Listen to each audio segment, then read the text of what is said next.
नमस्कार, वंदे मातरम न्यूज में आपका स्वागत है। आपके साथ मैं हूं रेखा श्रीवास और खबरों में आगे बढ़ने से पहले आइए नजर डालते हैं आज की हेडलाइंस पर। डॉक्टरों की हड़ताल से चिकित्सा सेवा ठप।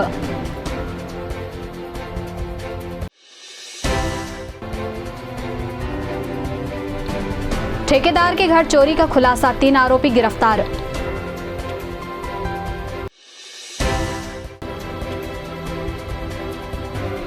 पूर्व महापौर की दुकान में चोरों का धावा। अब खबरें विस्तार से। इंडियन मेडिकल एसोसिएशन के आह्वान पर जिले के सभी अस्पतालों में ओपीडी की सेवाएं बंद रही। डॉक्टरों द्वारा यह हड़ताल कोलकाता के मेडिकल कॉलेज में हुए बलात्कार व हत्या के मामले का विरोध करते हुए किया गया है। डॉक्टरों द्वारा सुरक्षा की मांग की जा रही है। आरोपियों को कड़ी से कड़ी सजा देने की मांग शामिल है। मेडिकल कॉलेज छात्रा की माने तो ऐसी स्थिति रही तो काम करना मुश्किल हो जाएगा, क्योंकि महिला और पुरुष डॉक्टर को रात में भी ड्यूटी करनी पड़ती है। डॉक्टरों के हड़ताल से जिला अस्पताल में मरीजों को वापस लौटना पड़ा। जहां हर समय मरीजों की लंबी कतार लगी रहती थी, वहां सूना पड़ा हुआ है। अरे मैं वहाँ मैडम से बहस होकर के आया हूँ सर। मेरे दिल में क्या बीत रहा है ना मालिक, मैं आपका हाथ जोड़ता हूँ विनम्र निवेदन के साथ। यहाँ मैं बिना मतलब का आप लोगों का तमाशा नहीं कर रहा हूँ। 8 नंबर में तो सर बैठे अरे अभी आए हैं वहाँ से। वहाँ गार्ड मैडम मेरे कैसे बात करके भेजी है यहाँ। 8 नंबर में सब बैठे हुए हैं। आप देखिए ना, डॉक्टर साहब आए हैं, अभी वो क्या है? एक साइन के लिए 6 जगह मैं भटक रहा हूँ सर। नंबर में अभी 10 मिनट पहले हम लोग बैठे 6 बजे का मेरी माँ यहाँ एडमिट है। बताइए क्या ट्रीटमेंट हुआ है ट्रीटमेंट लिखा हुआ है इसमें। साहब। मैं अभी ये लिखा हुआ है जो आप कर रहे हैं ना, सुनिए सुनिए सुनिए ना कर रहे हैं, सुनिए ना साहब। आप जो कर रहे हैं इसी से प्रोटेक्शन चाहिए हमको। साहब देखिए, इधर बात करूँ मैं। देखिए मैं माँ को ट्रीटमेंट के लिए एडमिट किया हूँ सर। डॉक्टर से कहना था वहाँ का कि आप आयुष्मान का टीम लगवाइए। 8 नंबर के दिन में जाइए। कब लगा? आधा घंटा पहले। इसमें मैं साइन करूंगा, फिर कहाँ जाएगा ब्लड के लिए नहीं, वहाँ जो मैं ये पेपर को जमा करता। वो सब छोड़। ये क्यों है फाइन होते मालूम है? क्या किस लिए? टेस्ट के लिए। यहाँ नहीं होगा तो बाहर जाएगा। बाहर जाएगा नहीं, तुम्हारे लिए हम बाहर व्यवस्था किए हैं। अच्छा, तुम्हारे लिए हम बाहर व्यवस्था किए हैं। आयुष्मान बाहर जाएगा तो डेट साइन कर देने से तेरी मामला बच जाएगी कि क्या हो जाएगा? तू कब लाया सर मैं केबिन में 4 बार गया हूँ और बार क्यों जाता है? वहाँ के इलाज नहीं हुआ वहाँ है। मेरे को बोला गया है। कौन चिल्ला रहा है? सर पहले देखिए ऐसी लोगों के लिए ना हमको करना पड़ता है। मैं बता रहा हूँ, इनका फाइल बना हुआ है। जो जांच हमारे यहाँ नहीं होता है, हम उसको, हमारा टाई अप है बाहर से कराते हैं। इनका इलाज बराबर चल रहा है अभी। इसमें क्योंकि फ्री होता है तो हम सबको तो फ्री कर नहीं सकते। उसको हमारे कुछ सिस्टम है, ये साइन होगा, फिर वहाँ से सैंपल लेने आएगा, फिर फ्री में जाएगा। ऐसा है कि कोई भी मरीज गरीब मरीज है उसको मैं यहाँ पर इसलिए नहीं आया हूँ सर। रिक्वेस्ट निवेदन करता हूँ, 2 सेकंड मेरी भी बात की जवाब दीजिए। मैं आपका सुन रहा हूँ। यहाँ पर अगर मेरे को डॉक्टर का साइन रहता तो मैं यहाँ आता सर। मैं वहाँ जमा करता पर्ची। मेरी माँ का ट्रीटमेंट चालू अभी जो एमएस सर है ना, 5 मिनट पहले उनको लेके आया हूँ। 15 मिनट पहले मैं भी वहीं बैठा था। ये कोई इमरजेंसी टेस्ट नहीं है, थायराइड टेस्ट लिखा हुआ है। ये बहुत ज्यादा कुछ इमरजेंसी टेस्ट नहीं है। ये हो सकता है, अभी भी हो सकता है। ठीक है। जब मैं 6 बजे मैं अपनी माँ को एडमिट किया हूँ, नॉर्मल थी। अभी आप जाके नॉर्मल थे ना भाई, लेके आए। जिनके पास मैं साइन कराने जा रहा हूँ सर, वही अवेलेबल नहीं है तो मैं जाऊँ कहाँ? बताइए ना। मेरी माँ का ट्रीटमेंट चालू कैसे होगा? 8 बजे से राउंड ले रहा हूँ। देखिए, पहली बात तो हम प्रोटेस्ट कर रहे हैं जो कलकत्ता में जो डॉक्टर के साथ हुआ है ना, जो वहाँ के सीनियर रेजिडेंट डॉक्टर है, ऑन ड्यूटी में थे, उनके साथ जो ये जघन्य अपराध हुआ है, हम उसका विरोध करते हैं। पूरे भारत में विरोध हो रहा है। हम तो लेट में जुड़े हैं, पर हम जुड़े हैं क्योंकि हमको चाहिए इसमें न्याय, कि ये दोबारा कभी नहीं होना चाहिए। और मेरा डॉक्टर जो दिन रात ड्यूटी करता है ना, मेरे यहाँ महिला स्टाफ भी बहुत ज़्यादा है। आज के समय में डॉक्टरों में महिलाएं डॉक्टर ज़्यादा हैं, पुरुष डॉक्टर कम होते जा रहे हैं।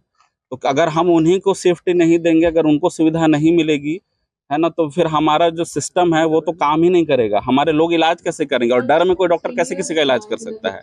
तो हमारी प्रमुख मांग पहली ये है कि जस्टिस दिलाया जाए। ये जो पूरी घटना घटी है इसमें उचित न्याय होना चाहिए और ऐसे नियम बनने चाहिए जो कि बहुत कड़ाई से लागू किया जाए। और अगर ऐसा कुछ होता है तो उनको तुरंत से तुरंत सजा दी जाए, फास्ट ट्रैक में सजा दी जाए, ताकि जो हमारे डॉक्टर का मनोबल है वो ना टूटे इस चीज़ पर। मैं एज फीमेल डॉक्टर होने के नाते सारे फीमेल डॉक्टर्स की भावनाओं को समझ सकती हूँ और ये बहुत ही ज़्यादा निंदनीय काम है जो आरजीकर मेडिकल कॉलेज में हुआ है और हमारा हृदय उनके परिवार की तरफ और उस बच्ची की तरफ जाता है।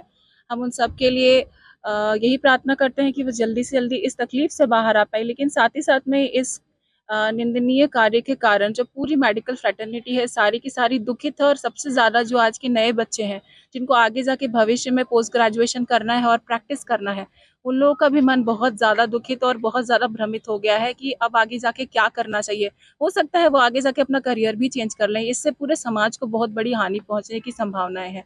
तो ये ऐसा इसलिए हो रहा है क्योंकि हमारे पास एक प्रॉपर सेफ्टी गाइडलाइंस नहीं है, दूसरे हमारे पास कुछ ऐसे डॉक्टर प्रोटेक्शन एक्ट है पर इम्प्लीमेंटेशन नहीं हो पाया है। तो हम सब रिक्वेस्ट करेंगे हायर अथॉरिटीज से, हमारे रिस्पेक्टेड गवर्नमेंट ऑफिशियल्स से कि हमारी सहायता करें, हमारी परिस्थितियों को समझें, क्योंकि हम केवल डॉक्टर्स नहीं हैं, हम सोसाइटी से अलग नहीं हैं, हम सोसाइटी से आए हैं, हम आम लोग हैं जो आप लोग की सेवा के लिए आगे होते हैं। तो आप लोग प्लीज़ हमारी सहायता करिए आप लोग। तो मैं इन सारी चीज़ों में सारे आम जनताओं के भी समर्थन के लिए मैं मांग करती हूँ और हम चाहते हैं कि जस्टिस मिलना चाहिए इन सब चीज़ों के लिए। फर्स्टली अभी तो जो 376 रेप का जो केस हुआ है कलकत्ता में, उसके लिए न्याय चाहिए, क्योंकि ये बहुत ही जघन्य अपराध है जो हुआ है। वो एक हमारे हॉस्पिटल कैंपस में ऑन ड्यूटी डॉक्टर पर अगर इस प्रकार की कोई भी घटना हो रही है, वह बहुत ही भयावह है। मतलब इसमें तो हम काम भी नहीं कर पाएंगे और सेफ्टी अगर है ही नहीं और इस प्रकार का अगर आपके वर्क प्लेस में ऐसा होता है तो सिर्फ डॉक्टर्स के लिए ही नहीं, कोई भी फीमेल जो अपने वर्क प्लेस पे है वो सेफ्टी फील नहीं कर पाएगी और कोई काम नहीं दे पाएगी। जब इक्वालिटी आई है फीमेल एंड मेल्स में, तो वर्क प्लेस पे इस प्रकार का अगर कोई भी घटना होता है वो तो मतलब होना ही नहीं चाहिए, ये होना ही नहीं चाहिए। अगर ऐसा हुआ है तो इसको तुरंत ही कड़ी से कड़ी सज़ा देनी चाहिए और कैपिटल पनिशमेंट ही मिलना चाहिए। अगर रेप का केस है तो वो फीमेल है, वर्क प्लेस हो चाहे बाहर हो, उनको तो तुरंत एक्शन लेना चाहिए। ये हमारा सबसे फर्स्ट एक्शन होना चाहिए।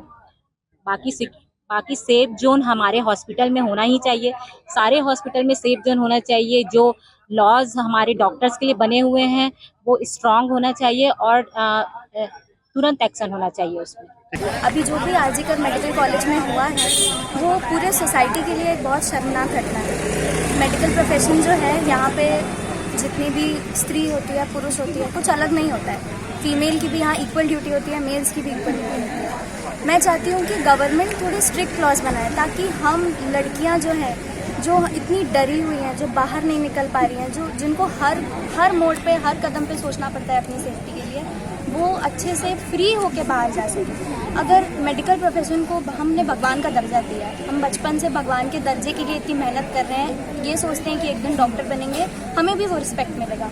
हमें वो रिस्पेक्ट तो नहीं मिलती है। पब्लिक हमारे साथ जो चाहे वो करती है जब उनके हिसाब से काम ना हो। कम से कम वो हमें इंसानों की तरह तो ट्रीट करें। ये रेप होना, मर्डर होना, ये सब डॉक्टर के लिए नहीं किसी फीमेल के लिए भी बहुत बहुत ख़राब चीज़ है। तो हम चाहते हैं कि गवर्नमेंट इसके लिए स्ट्रिक्ट से स्ट्रिक्ट लॉज बनाए और हमारे लिए डॉक्टर्स के लिए सेंट्रल प्रोटेक्शन एक्ट लागू करे। इसके अलावा जितनी भी फीमेल्स हैं वो ऐसे लॉज बनाएं ताकि हम फीमेल्स जो हैं एटलीस्ट अपने घरों में, सराउंडिंग्स में, अपने वर्क प्लेस में सेफ महसूस करें। शहर के निजी अस्पतालों एवं नर्सिंग होम में ओपीडी सेवाएं पूरी तरह से बंद रही। महिला डॉक्टर के साथ हुई घटना के विरोध में डॉक्टरों ने अपनी एकजुटता दिखाई और अपनी सुरक्षा की मांग की। जहाँ तक पेरेंट्स की बात है तो मैं भी एक गरीब घर से बिलोंग करता हूँ और मेरे माँ बाप ने जितने त्याग, तपस्या और सेक्रीफाइस से मुझे डॉक्टर बनाया, उससे पूरे परिवार में खुशी भी हुई। पर आज के दौर में ये जो घटनाक्रम हो रहे हैं, जैसे ये कोलकाता में हुआ या इसके पहले गुजरात में हुआ था, डॉक्टर ने सुसाइड किया था, और अन्य जो भी होता है, इससे जो पेरेंट्स डॉक्टर बनाते हैं उनका तो मोरल डाउन होता ही है, साथ में उनसे जुड़े हुए जो लोग रहते हैं समाज के लोग भी, उनका भी होता है। डॉक्टर एक नोबल प्रोफेशन है और डॉक्टर दूसरा भगवान है, पहला भगवान नहीं है। डॉक्टर गलती ना भी करे तब भी कभी कभार मरीज की मृत्यु हो जाती है। ये ऐसा व्यवहार, ऐसी विवशता और ऐसी हत्याएं यदि डॉक्टर से की जाएंगी तो जो पेरेंट्स सब कुछ लगा के, तन मन धन सब लगा के डॉक्टर्स बनाने का सपना देखते हैं, या जिनके बच्चे पढ़ रहे हैं या जो अभी जाने वाले हैं, वो निश्चित रूप से दुखी होंगे और एक गलत संदेश समाज में जाएगा। इसलिए हमारा कहना यही है कि सरकार भी ध्यान दे, समाज के लोग भी ध्यान दें। जब तक ये समग्र रूप से चिकित्सकों के प्रति व्यवहार और विचार नहीं बदलेगा, डॉक्टर्स का काम करना ठीक से नहीं हो पाएगा और इसका नुकसान डॉक्टर के परिवार को ही नहीं, समाज को भी होगा। ये जो घटना हुई है अति दुखद है और इसमें सिर्फ यही प्रतीत होता है कि संवेदनाएं बिल्कुल नहीं है। और जब आप डॉक्टर को भगवान मानते हैं और आप जब अपने मरीज डॉक्टर के हाथ में सौंपते हैं, तो हमारे मन में कभी वो भावना नहीं रहती कि हम कैजुअल हो जाए या हम ओवरलुक करें या हम निग्लिजेंस करें। जब हम ये सोचते हैं और अपना खाना पीना, समय, नींद सब बर्बाद करके अगर आप सेवा करते हैं, तो हम समाज से वापस नहीं चाहेंगे इस तरीके की घटनाएं। दूसरी बात, क्यों एक माँ अपने बच्चों को डॉक्टर बनाए अगर इस तरीके की भरोसा होती है? वो परिवार शायद सक्षम था, वो अपने बेटे को बहुत सुखी रखता था, लेकिन उसने, लड़की ने अपने समय का, अपने जीवन का इतने समय त्याग करके बनी है, इतना खर्च किया है, इतना रात दिन 36 घंटे काम करके अगर उसके हाथ में या उसके नसीब में मौत आती तो हम क्यों सेवाएं दें? और बेसिकली तो ये है कि जो लेडीज है या जो फीमेल डॉक्टर्स है वो क्यों इमरजेंसी करे, और अगर इमरजेंसी नहीं करती तो इसका खमियाजाना किसको भुगतना पड़ेगा या समाज तय करे।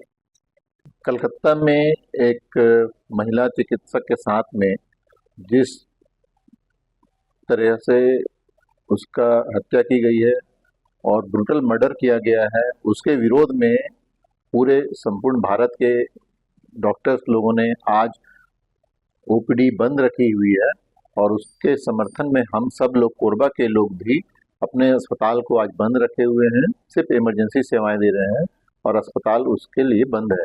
हम लोग सरकार से ये मांग करते हैं कि हम अस्पताल की सुरक्षा सरकार द्वारा सुनिश्चित की जाए और हम लोग इतने ज़्यादा सब डर कर, भय के माहौल में काम करने के लिए सक्षम नहीं पाते हैं।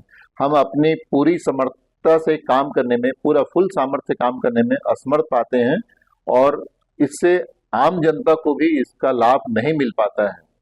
सरकार इतनी सख्त है, कानून बहुत, नियम सख्त बने हुए हैं, समाज बहुत ध्यान दे रहा है, उसके बाद भी इस तरह की घटनाएं हुई तो मेरा कहना ये है कि ये सब होने के बाद भी सरकार और सब समाज के संवेदनशीलता पर सवाल है कि ये सब होने के बाद भी एक महिला मुख्यमंत्री, एक महिला स्वास्थ्य मंत्री है और देश के प्रधान का स्लोगन चलता है कि महिला बेटी पढ़ाओ बेटी बचाओ, और बेटी पढ़ी भी लेकिन बची नहीं।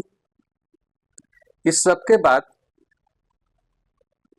ये होने के बाद, जब उस इंस्टीट्यूट का उसका साथी, जो साथी डॉक्टर हैं, जब प्रोटेस्ट करते हैं तो उनके ऊपर अटैक होता है और हजारों लोग आते हैं, तो इस पे सरकार के, समाज के संवेदनशीलता पे प्रश्न चिन्ह है कि सरकार अच्छे कड़े कानून, कड़े नियम के बाद भी इतने सारे लोग अटैक करते हैं, उसका विरोध तक नहीं कर सकते हम लोग। कोलकाता कांड के दोषियों के खिलाफ कौन सी कार्रवाई होनी चाहिए? उनकी मौत की सजा होनी चाहिए ऐसे लोगों को, और बहुत जल्दी होना चाहिए ताकि दोबारा इस तरह की घटनाएं ना हो। क्या लगता है भारत सरकार से डॉक्टरों को लेकर के किस तरह की सेफ्टी? बिल्कुल संवेदनशीलता नहीं।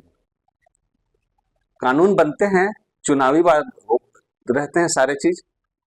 कोलकाता के आरजीकर मेडिकल कॉलेज में महिला डॉक्टर के साथ दुष्कर्म और हत्या के मामले ने तूल पकड़ लिया है और जगह जगह विरोध हो रहे हैं। कोरबा में नर्सिंग के छात्र छात्राओं ने प्रदर्शन करते हुए कलेक्टर को राज्यपाल के नाम एक ज्ञापन सौंपा, जिसमें आरोपियों के खिलाफ सख्त से सख्त कार्रवाई किए जाने की मांग की गई है।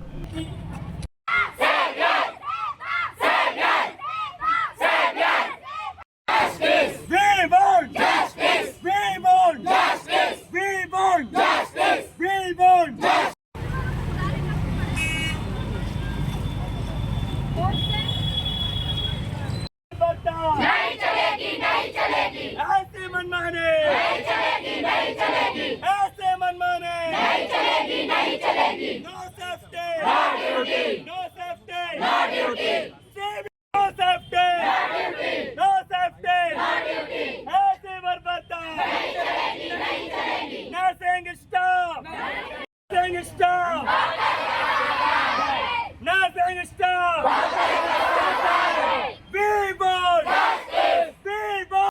मेडिकल स्टूडेंट नर्सिंग के छात्र हैं और सभी लोगों ने मांग किया है कि वहाँ कलकत्ता में जो घटना हुई है उस घटना का निष्पक्ष और सीबीआई से जांच किया जाए और उसमें जो भी दोषी हैं उसे बचाने के जो भी प्रयास कर रहे हैं उनको भी शामिल उसमें किया जाए और जितने भी लोग हैं उनका सज़ा मिलनी चाहिए।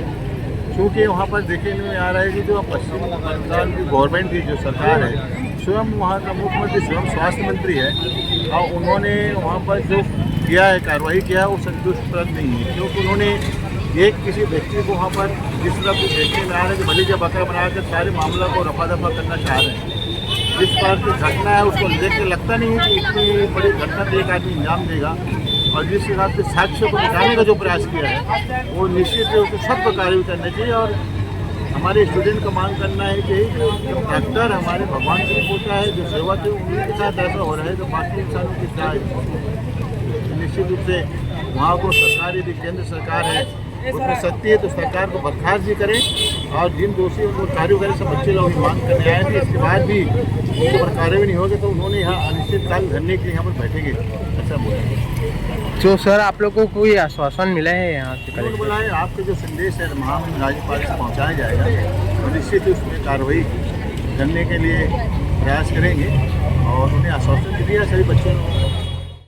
पश्चिम बंगाल में महिलाओं पर बढ़ते अत्याचार और महिला चिकित्सक का बलात्कार व हत्या किए जाने को लेकर जिला भाजपा महिला मोर्चा ने शुक्रवार को कैंडल मार्च घंटाघर से निहारिका सुभाष चौक तक निकाला। भाजपा की महिला नेत्रियों ने आरोप लगाया कि जिस राज्य की मुख्यमंत्री महिला हो और वहां महिलाओं पर अत्याचार हो यह शर्मनाक है। मुख्यमंत्री को इस्तीफा दे देना चाहिए। कोरबा मेडिकल कॉलेज के छात्र छात्राओं ने भी 16 अगस्त की शाम कैंडल मार्च कर अपना विरोध जताया।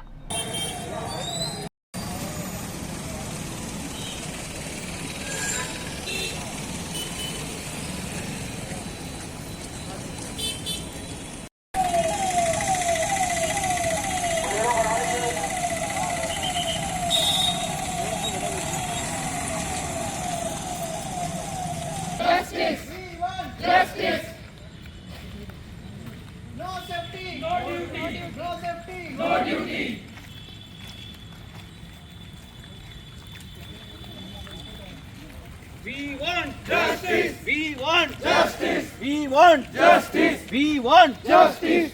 No safety. No duty. No safety. No duty. No safety. No duty.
पश्चिम बंगाल में कलकत्ता में एक चिकित्सक की निर्मम हत्या कर दी गई बलात्कार करने के बाद।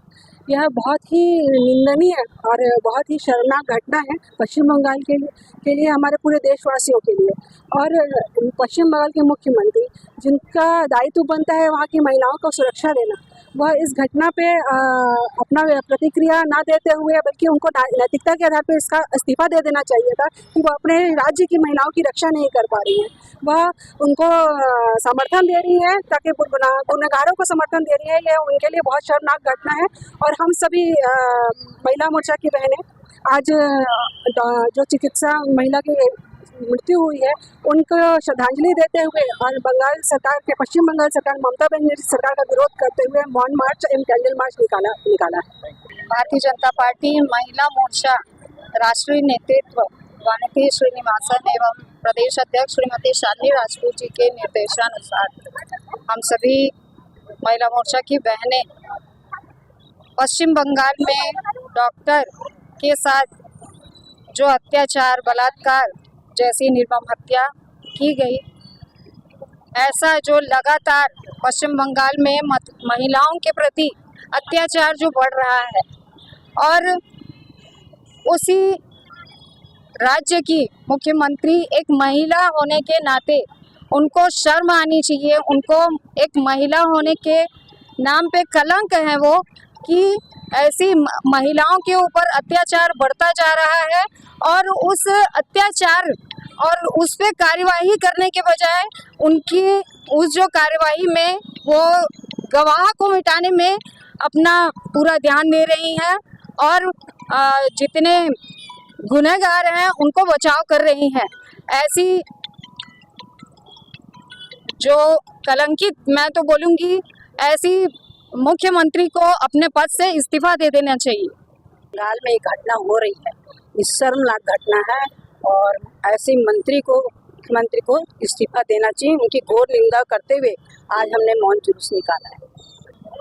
बहुत ही दर्दनाक घटना जो हुई है पश्चिम बंगाल में, एक जूनियर डॉक्टर के साथ रेप बलात्कार करके उसकी ऐसी हत्या कर दी गई है और हत्या करने के बाद वहाँ की जो सरकार मुख्यमंत्री जो है वो देखिए कि सबूत मिटाने में वो सिर्फ लगी है। उसको चिंता नहीं है कि कितनी बड़ी ये घटना घटी हुई है वहाँ पे।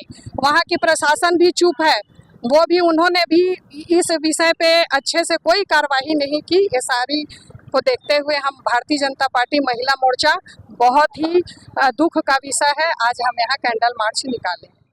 पिछले दिनों कोतवाली के पीछे स्थित ठेकेदार के घर चोरी की वारदात को अज्ञात लोगों ने अंजाम दिया था। पुलिस ने इस मामले का खुलासा करते हुए बताया कि 3 आरोपियों को गिरफ्तार कर लिया गया है और एक आरोपी की तलाश की जा रही है।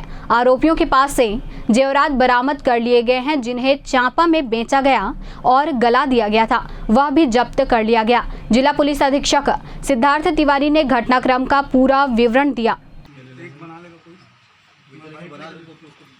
देखिए 11 तारीख को कोरबा कोतवाली क्षेत्र अंतर्गत एक परिवार जो कि मैनपाट गया हुआ था, उनके घर के अंदर घुसकर चोरी की घटना को अंजाम दिया गया था। इसके अंदर लगभग 2.5 लाख रुपए की चोरी हुई थी। कई चांदी की मूर्ति, लगभग 2 से 3 किलो चांदी के सिक्के एवं अन्य सामान, स्केचर्स कंपनी के जूते और सीसीटीवी कैमरा इत्यादि को चोरी कर लिया गया था। इसमें जैसी हमको सूचना मिली, लगातार हमारे एडिशनल एसपी साहब, सीएसपी साहब और टीआई कोतवाली एवं हमारी साइबर की टीम इसमें लगातार हम सभी एंगल्स पे विवेचना कर रहे थे। इसमें हमको जो सूचना मिली उसके अंदर चिंगारू उर्फ कुलेश्वर साहू जो कि एक चोर था, वो और गौतम दास महंत उन्होंने आके यहाँ पे चोरी करी और फिर वो मूलतः चांपा के रहने वाले थे। चांपा में जाके उन्होंने इस सामान को बेचा। इस सामान को कोरबा पुलिस ने रिकवर कर लिया है। लगभग जो चांदी के सिक्के थे उनको गलाकर एक सिल्ली बनाई गई, जो मूर्तियां थीं वो, और कुछ कैश रिकवर किया गया है। इसमें अभी तक 3 आरोपियों को हमने गिरफ्तार कर लिया है और एक आरोपी कलेश्वर साहू उर्फ चिंगारू अभी भी फरार है, जिसके लिए लगातार दबिश दी जा रही है। इनमें से कोई ऐसा है जो जी, इसमें कलेश्वर साहू उर्फ चिंगारू के पूर्व में भी अपराधों में संलिप्त होने की सूचना हमको प्राप्त हुई है। और मैं आप मीडिया के बंधुओं के माध्यम से कोरबा की जनता से अपील भी करना चाहता हूं कि वो लगातार जो 3nayन ऐप और सजग कोरबा के अंदर कोरबा पुलिस का साथ दे रहे हैं उसको वो देते रहें। लगातार हम जितनी सीसीटीवी की कवरेज बढ़ा सकते हैं उसको करें। कोरबा पुलिस पूर्व में भी सभी जो हमारे स्थानीय जनप्रतिनिधि हैं, पार्षद गण हैं, उनके माध्यम से हमने ये एक अभियान भी चलाया था। कभी भी आप कहीं बाहर जाएं तो ज़रूर किसी विश्वस्त व्यक्ति को बताएं। सूने घर के अंदर ज़रूर जो अनावश्यक कीमती सामान है उसको ना रखें। और सीसीटीवी एक ऐसा साथी है जिससे अपराध निकाल में बहुत त्वरित कार्रवाई करने का सहयोग मिलता है, तो उसको अधिक से अधिक जनता सीसीटीवी लगवाए और इसमें पुलिस का सहयोग करे। भीड़ भरे इलाका और चहल पहल वाले क्षेत्र टीपी नगर में स्थित पूर्व महापौर जोगेश लांबा की दुकान लांबा इंटरप्राइजेस में बीती रात दुकान की शटर का ताला तोड़कर अंदर दराज में रखे 15,000 रुपए चोरी कर फरार हो गए। पूरी वारदात सीसीटीवी कैमरे में कैद हो गई है। जोगेश लांबा ने घटना के बारे में जो बताया उन्हीं के शब्दों में सुनिए।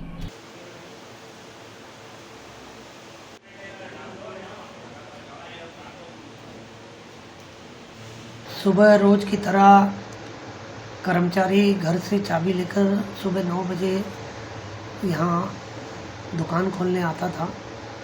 जब वो आया तो उसने पाया कि शटर जो उठा हुआ है, ताला टूटा हुआ है। तत्काल उसने फ़ोन किया।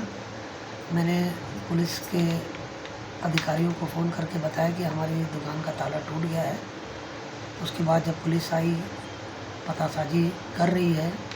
लेकिन सबसे बड़ी बात है कि ये ट्रांसपोर्ट नगर की व्यवस्थितम चलने वाली सड़क है और इतना दुस्साहस और चोरों ने किया है और 3 बंदे आए थे। ये अलग बात है कि दोनों लॉकर में करीब 15,000 के लगभग पैसा पड़ा था। अगर ये राशि ज़्यादा होती तो बड़ी चोरी कहलाती, लेकिन मेरा इतना ही कहना है कि इतना बड़ा दुस्साहस, और इससे पहले भी 2 बार हमारे यहाँ चोरी हो चुकी है। एक बार टायरों की चोरी हुई थी। हमको ऐसा था कि टायर चोर फिर आए होंगे, लेकिन ऐसा कुछ हुआ नहीं।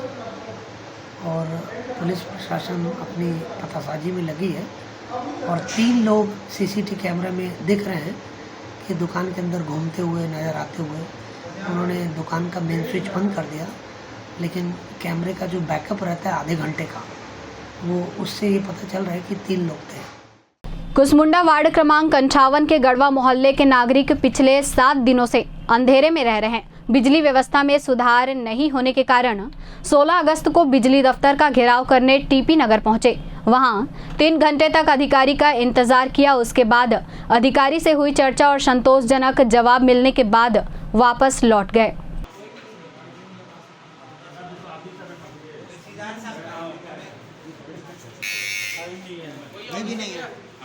ले लीजिए भैया, कोई नहीं।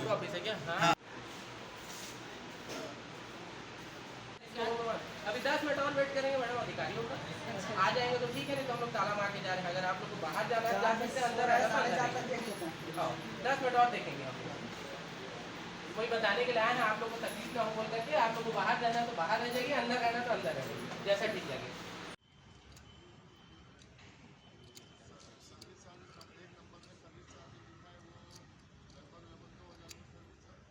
आज हमारे वार्ड क्रमांक 58 के पार्षद बसंत चंद्र जी के साथ में वहाँ का जो गढ़वा मोहल्ला है और विद्यानगर, वहाँ पर पिछले 1 हफ्ते से लाइट की समस्या को लेकर के आज सभी वहाँ के आमजन आए हुए हैं। और यहाँ पर हमने देखा कि यहाँ ना डी बैठा है, ना एसी बैठा है, कोई अधिकारी नहीं बैठा है। एक क्लर्क बैठा है तो वो भी पैर पे पैर डाल के बात कर रहे हैं ये लोग का। तो हम लोग देख रहे हैं कि भाई जब कोई अधिकारी ही नहीं है, ना ये इन लोग की समस्या सुन सकते हैं, तो अभी जा रहे हैं तो ताला लेकर के आए हैं और ताला को अभी मार देंगे ताकि भाई यहाँ का सामान चोरी ना हो जाए। यही सोच करके हम लोग बस 10 मिनट का इंतजार कर रहे हैं। अभी देखेंगे अधिकारी अगर नहीं आता तो अभी ताला मार करके फिर जाएंगे, कम से कम हमारी सरकारी संपत्ति की चोरी ना हो। हम लोग वार्ड नंबर 58 इमली छापर विद्यानगर गढ़वा मोहल्ला से आए हैं।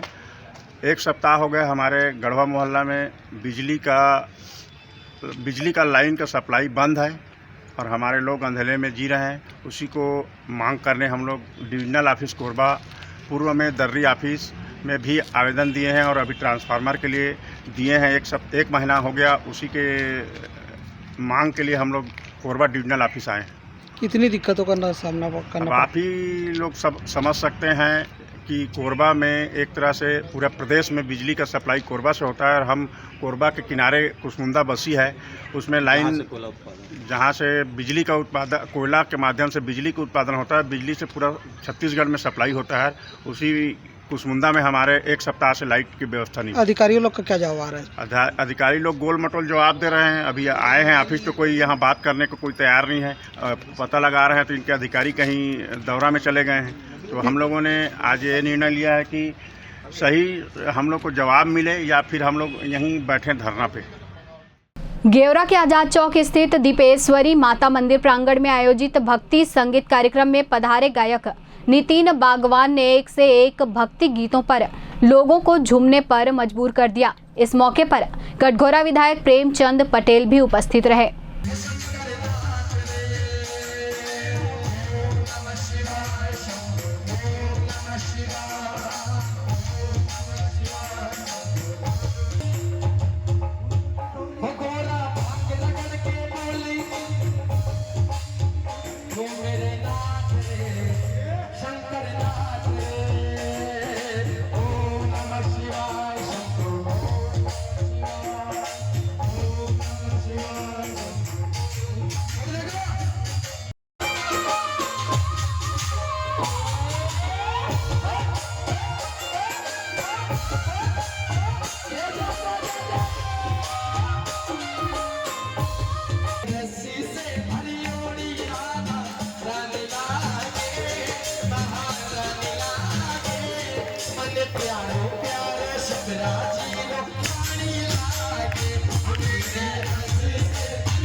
सावन मास के उपलक्ष्य में महिला समिति महाराणा प्रताप नगर द्वारा सिद्धेश्वर शिव मंदिर में रुद्राभिषेक एवं शिव पूजन का आयोजन किया गया। इस मौके पर पूर्व पार्षद एवं भाजपा के महामंत्री दिनेश वैष्णव सह परिवार उपस्थित रहे।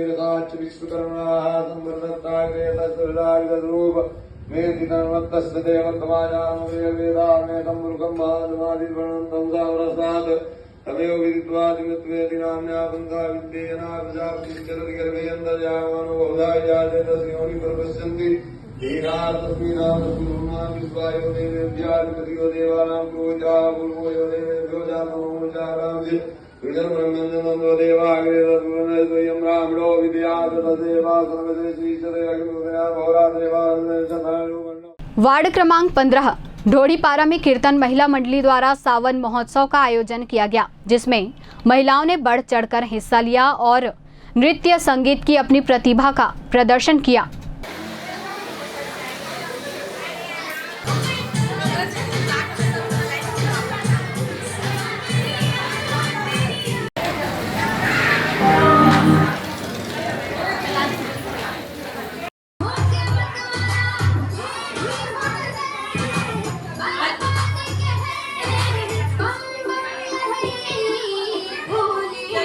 शक्ति से आकर्षण करने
मानिकपुर पुलिस ने 2 अलग अलग मामले में 2 लोगों को पकड़ा है। इनमें से एक लूट का फरार आरोपी है, एक बाइक चोर को भी पकड़ा गया है। पुलिस द्वारा लगातार असामाजिक तत्वों के खिलाफ कार्रवाई की जा रही है।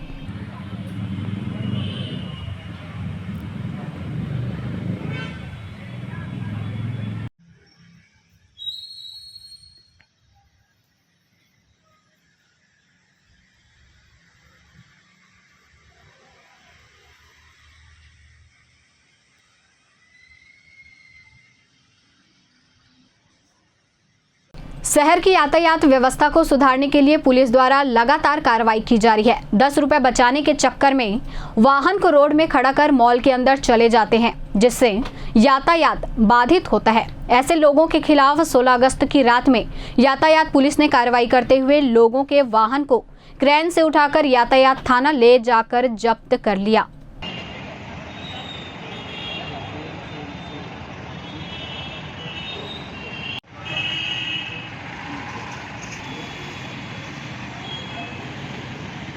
लाइन से उठा थोड़ा सुंदर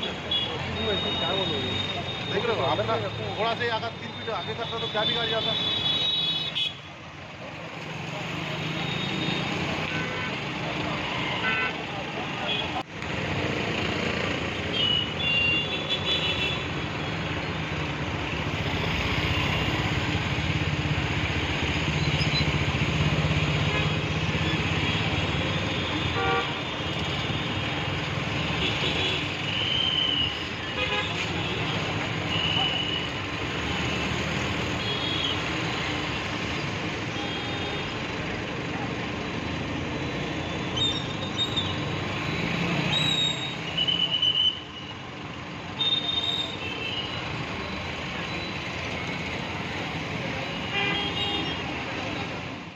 अब वक्त हो चला है हमारे खास और ज्ञानवर्धक कार्यक्रम बूझो तो जाने का। यह आम जनता से जुड़ने का हमारा प्रयास है, जिसमें हर क्षेत्र से सवाल पूछे जाएंगे और सही जवाब देने वालों को दिया जाएगा आकर्षक उपहार।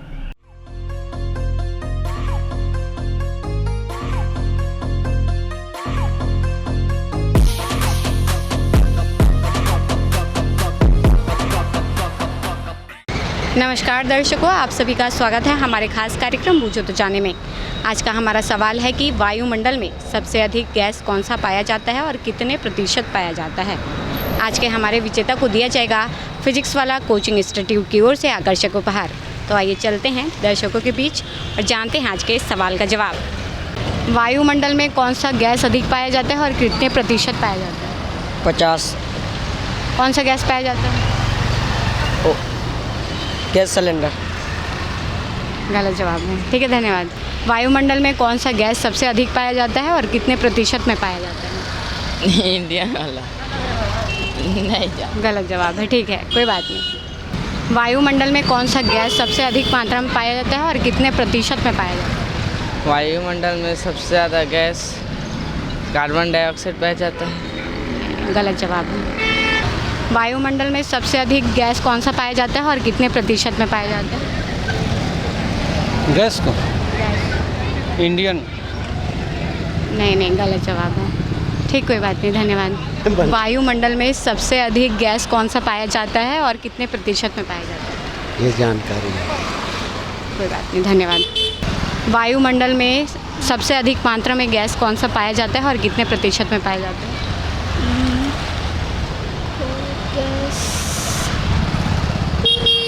पृथ्वी। कोई बात नहीं, धन्यवाद। वायुमंडल में कौन सा गैस सबसे अधिक मात्रा में पाया जाता है और कितने प्रतिशत पाया जाता है? ऑक्सीजन। ऑक्सीजन नहीं सर, गलत जवाब है। कोरबावासियों को कोई संदेश देना चाहेंगे? क्या चीज़? कोरबावासियों को कोई मैसेज देना चाहेंगे? कोरबा में पॉल्यूशन ज़्यादा है। बिल्कुल, धन्यवाद। वायुमंडल में कौन सा गैस सबसे अधिक मात्रा में पाया जाता है और कितने प्रतिशत में पाया जाता है? मैडम ऑक्सीजन पाया जाता है सबसे ज़्यादा, तो लेकिन कितने प्रतिशत ये पता नहीं सर, गलत जवाब है। कोरबावासियों को कोई संदेश देना चाहेंगे? मैडम संदेश तो यही है कि सौहार्द शांति बनाए रखें, आपसी प्रेम व्यवहार बनाए रखें एक दूसरे से। धन्यवाद। वायुमंडल में कौन सा गैस सबसे अधिक मात्रा में पाया जाता है और कितने प्रतिशत में पाया जाता है? वायुमंडल में मैम, वायुमंडल में तो नाइट्रोजन। और कितने प्रतिशत में पाया जाता है? मैम ये तो आइडिया नहीं, मालूम नहीं है। आपने जवाब सही दिया है जी, लगभग सही है आपका जवाब, बस प्रतिशत। हाँ, तो कोरबावासियों को कोई संदेश देना चाहेंगे सर? बस यही है कि अभी स्वतंत्रता दिवस जैसे गया है, बढ़िया वैसी सभी जने बढ़िया मनाए होंगे, अच्छे की मनाए होंगे। तो मेरा बस यही है कि भाईचारा बनाए रखें। ये जितना वो बढ़ रहा है, हिंदू मुस्लिम ये सब, ये नफरत को छोड़ें और अच्छे से बने। ठीक है, धन्यवाद। जी मैम। वायुमंडल में कौन सा गैस सबसे अधिक मात्रा में पाया जाता है और कितने प्रतिशत पाया जाता है? वायुमंडल में सबसे ज़्यादा नाइट्रोजन गैस पाया जाता है और उसका क्वांटिटी परसेंटेज में 78% है। बिल्कुल सही जवाब दिया है सर आपने। आपका नाम क्या है? मेरा नाम विजेंद्र श्रीवास है। आपको दिया जाता है फिजिक्स वाला कोचिंग इंस्टीट्यूट की ओर से आकर्षक उपहार। Thank you. कैसा लग रहा है जीत? हाँ, बहुत अच्छा लग रहा है। कोरबावासियों को कोई संदेश देना चाहेंगे? जी, मैं यही संदेश देना चाहूँगा कि हम जान रहे हैं कि ये पूरा पावर सेक्टर का सिटी है, तो हम अपनी तरफ से कोशिश कर सकते हैं कि पॉल्यूशन कम से कम करें, है ना। और बोल सकते हैं वेस्ट प्रोडक्ट्स को, वेस्ट मटेरियल्स को हम डस्टबिन्स वगैरह में डालें, है ना। इधर उधर जो थूकना और कचड़े फेंकना है रास्ते वगैरह में, वो सब ना करें। Thank you sir. आज का हमारा सवाल था कि कौन सा गैस वायुमंडल में सबसे अधिक मात्रा में पाया जाता है और कितने प्रतिशत में पाया जाता है, जिसका सही जवाब है नाइट्रोजन। नाइट्रोजन गैस वायुमंडल में सबसे अधिक मात्रा 78% पाया जाता है। आज के हमारे विजेता रहे हैं विजेंद्र श्रीवास, जिन्हें दिया गया है फिजिक्स वाला कोचिंग इंस्टीट्यूट की ओर से आकर्षक उपहार। आज के लिए बस इतना ही। कल फिर मिलते हैं एक नए सवाल और जवाब के साथ। बने रहे वंदे मातरम न्यूज़ के साथ, तब तक के लिए नमस्कार।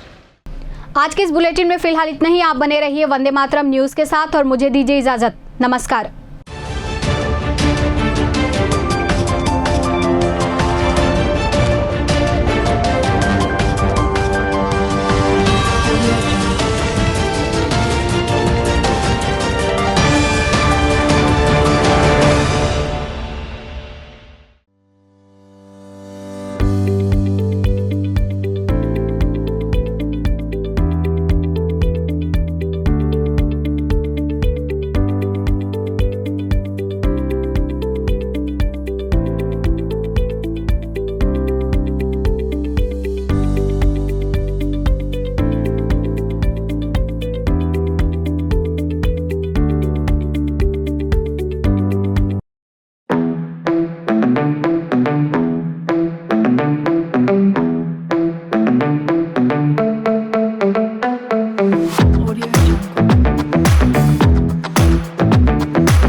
जल्दी PW में एनरोल होइए और अपने ब्राइट फ्यूचर को और भी ब्राइटर बनाइए with the great faculties and the facilities.